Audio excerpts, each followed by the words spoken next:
नमस्कार, मी भरत फुलारे, संस्थापक अध्यक्ष पत्नी पीडित पुरुष आश्रम, छत्रपती संभाजीनगर। आज दिवसेंदिवस पुरुषांवर जे अन्याय अत्याचार वाढत चालले आणि त्याचं जर आपण प्रमुख कारण बघितलं तर कायदे जे आहे ते महिलांच्या बाजूने झुकते झाले आणि यातच पत्नी पीडित पुरुषांचा कायदेशीर जर एखादा दुश्मन आपण जर म्हणू कायदा तो जो आहे तो डोमेस्टिक व्हायलन्स। कारण डोमेस्टिक व्हायलन्स हा कायदा असा आहे केवळ महिलाच म्हणजे पत्नीच पतीवर दाखल करू शकतोय आणि पतीचा जर घरगुती हिंसाचार झाला तर पतीला पत्नी विरोधात तो गुन्हा दाखल करता येत नाही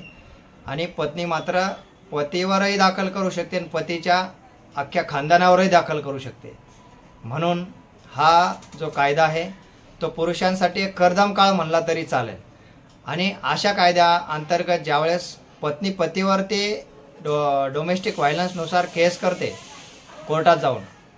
तर अशा परिस्थितीत जर एकट्या पतीवर केलं तर जास्त तो पती घाबरत नाही, परंतु जर पतीच्या पूर्ण खानदानावर जर ती डोमेस्टिक व्हायलन्स केस टाकली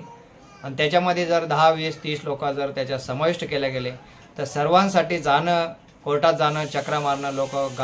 पती अगदी गांगारून जातो आणि अशा परिस्थितीत असं गांगारून न जाता, घाबरून न जाता, सर्वात पहिला माझं असं सांगणं राहील की पत्नीला आणि कायद्याला घाबरणं सोडा, जे होईल ते होईल। जर आपण असं केलं तरच पुरुष या संकटातून बाहेर पडू शकतो आणि म्हणून डोमेस्टिक व्हायलन्स ज्यावेळेस पत्नी पतीवर दाखल करेल तर अशा वेळेस पतीने न घाबरता शक्य होईल तोपर्यंत ती आलेली पहिली नोटीस, डोमेस्टिक व्हायलन्सची पहिली नोटीस लक्षात घ्या, पहिली नोटीस जर टाळता आली तर टाळा, घेऊ नका आणि एक वेळेस नोटीस तामील झाली, घेतली,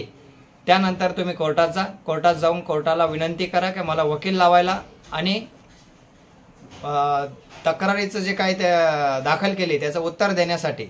WS देण्यासाठी मला वेळ द्यावा। कोर्ट तुम्हाला वेळ देतं आणि वेळ दिल्यानंतर व्यवस्थित पत्नीने दिलेली तक्रार वाचन करा, अभ्यास करा। त्या तक्रारीसोबत पत्नीचं उत्पन्नाचं शपथपत्र देखील देणं गरजेचं असतं, हे लक्षात घ्या। जर पत्नीचं उत्पन्नाचं शपथपत्र दिलं नसेल तर तुम्ही मागणी करा की पत्नीला उत्पन्नाचं शपथपत्र देणं बंधनकारक आहे। रजनीश वर्सेस नेहाचं जे जजमेंट आहे त्याच्यामध्ये मान्य सर्वोच्च न्यायालयाने पत्नीला किंवा जो अर्जदार आहे मॉनिटरी बेनिफिट जो मागणी करत आहे त्यावेळेस त्यांना अर्ज दाखल करतानाच त्यासोबत उत्पन्नाचं शपथपत्र देणं हे बंधनकारक केलेलं आहे। तर ते दिल्यानंतर आपण उत्पन्नाचं शपथपत्र देखील त्याच्यावरती अभ्यास केला पाहिजे आणि ती कुठं खोटं बोलली पहिलं आपण ते शोधायचं, उत्तर तर द्यायचंच आहे। तर तिनं दिलेलं उत्तर देताना आपण पहिलं तिचं दिलेलं जे काही ॲलिगेशन आहे ते सगळं डिनायल करा, होईल तोपर्यंत डिनायल करा। त्याच्यानंतर तुमचं अतिरिक्त म्हणणं त्याच्यात मांडा का सत्य परिस्थिती ही आहे म्हणून पत्नी ही पोटगी मागण्यास समर्थ नाही आहे किंवा पत्नी स्वतःहून घर सोडून गेलेली आहे, जे काही तुम्हाला ॲक्च्युअल परिस्थिती मांडायची ती त्याच्यामध्ये जरूर मांडा। त्यानंतर पत्नीच्या ही जी WS आहे ते आपला WS दिल्यानंतर हा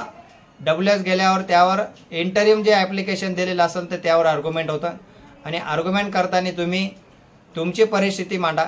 काय परिस्थिती आहे त्याचे जे काही पुरावे ते मांडा। कारण हा कायदा माणसासाठी करदम काळ आहे, मी याच्यासाठी सांगितलं आहे की याच्यामध्ये ट्रायल घेण्याची जास्त गरज नाही, साक्षी पुरावे देण्याची गरज नाही। पत्नीने अर्ज दिला की त्याला 60 दिवसाच्या आत निकाली काढावा, म्हणजे त्या पत्नीला मेंटेनन्स लागू करावाच असा प्रकारचा हा कायदा आहे। म्हणून कोर्ट ते माणूस काम करतो किंवा नाही करतो, त्याला इन्कम आहे की नाही याच्यावर कोर्ट आता लक्ष देत नाही आहे। कोर्ट केवळ पत्नीचा अर्ज आला की ते दाखल करायचं आणि तिला मेंटेनन्स लागू करायचं आणि मेंटेनन्स लागू झाल्यानंतर जर पती हा मेंटेनन्स भरू शकला नाही तर त्याला जेलमध्ये पाठवायचा असा प्रकार हा सुरू झालेला आहे आणि माणसाच्या बाजूने कायदे दिवसेंदिवस जे कमी होत चाललेले आहे आणि उलट अशा प्रकारामुळं पुरुषांचं जीवन धोक्यात आलं आहे, विवाह पद्धत देखील धोक्यात आलेली आहे।